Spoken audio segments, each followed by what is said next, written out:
We're always told to share our goals, right? To speak them into existence. But what if that's actually the very thing that's sabotaging you? Today, we're diving into a really powerful and kind of counterintuitive idea, how keeping your mouth shut might just be your secret weapon for success. So this quote, it comes from a tantric guru in India. And at first, yeah, it sounds a little mystical, maybe a bit strange. But stick with me here, because this piece of ancient wisdom holds a deep, deep truth about how our brains are wired, a truth that modern science is only now starting to catch up with. All right, let's get into it. We're calling this the Secret Muncher Principle. And it's a really cool story that starts out sounding all spiritual, but I promise you it ends with a scientifically backed strategy you can use to actually achieve your goals. So this is actually based on the real experience of Dr. K, who's a psychiatrist that also trained to be a monk. Picture this, he's a college student. His GPA is tanking, it's under 2.0, and he's given this secret mantra with one simple rule: never tell anyone. The idea was that as he chanted it just to himself, its power would grow and compound internally. And you know what? Over time, his life completely transformed. He went from failing to becoming wildly successful. So here's the big question, right? Was there some kind of magic in the mantra itself, or was he tapping into something more fundamental, a basic principle of human motivation? Well, it turns out there was a powerful scientific reason why keeping your goals to yourself really, really works. I want you to think of your motivation like a bucket of water, okay? You can either let that energy build up and up and up, creating this internal pressure that just has to turn into action, or you can let it leak away. And one of the biggest leaks, you guessed it, talking about it. Now, this is where it gets really fascinating, because what this slide shows is how this idea completely flips a core concept from psychotherapy on its head.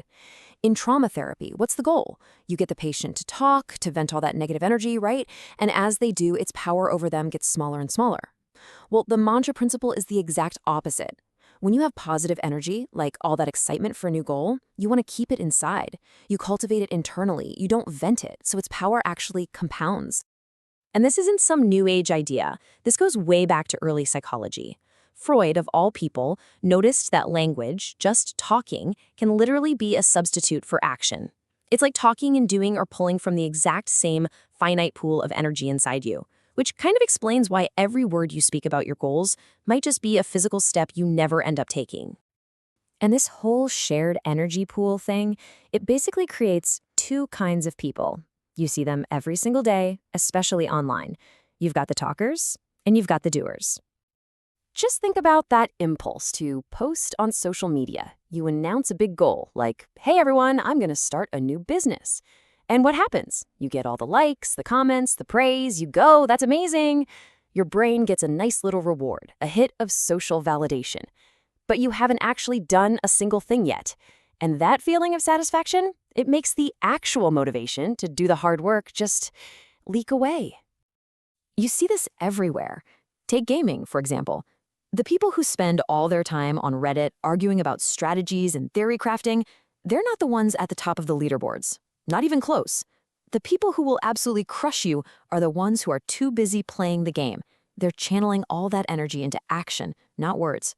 And this brings us right to the heart of the matter. In a world that seems to reward being loud and outgoing, it turns out that introverts have this powerful, almost unfair advantage when it comes to getting big things done. It's actually pretty simple when you think about it.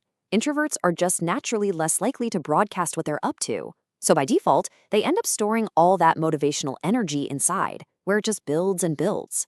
And instead of leaking it away in conversations, they channel that built-up pressure straight into action. They just naturally sidestep that whole social validation trap. In a world that's so noisy, their quiet focus becomes a kind of superpower. So the big question is, how can you use this principle? Whether you're an introvert, an extrovert, it doesn't matter. Here are a few really clear, actionable things you can do to protect your own motivational energy. First off, just start noticing, what's your personal speech-to-action ratio? Do you talk more than you do? Second, think back to your biggest wins in life. I'll bet you didn't talk about them nearly as much before you actually did them. So here's the big takeaway. The next time you have a new, important goal, starting a fitness plan, writing a book, whatever, keep it a secret, at least for a while. Resist that urge to post about it. Just let that energy build up inside you. You've got to start seeing it this way. Every word you say about your future plans comes at a cost. It's a withdrawal from that finite bank of motivation. So you have to start asking yourself, is this conversation worth the price? Now hold on, this doesn't mean you have to take a vow of silence. The key is to be strategic. You talk when there's a specific, purposeful reason, like you need expert advice or you're trying to recruit a business partner. You talk when the strategic benefit is clearly worth more than the motivational energy you're spending. And you stay silent when all you're really looking for is a pat on the back. So in the end, it really all boils down to this one simple choice. You've got this one shared pool of energy that can either fuel your words or fuel your actions. You can spend it talking about the person you want to be, or you can spend it actually becoming that person. How are you going to spend yours?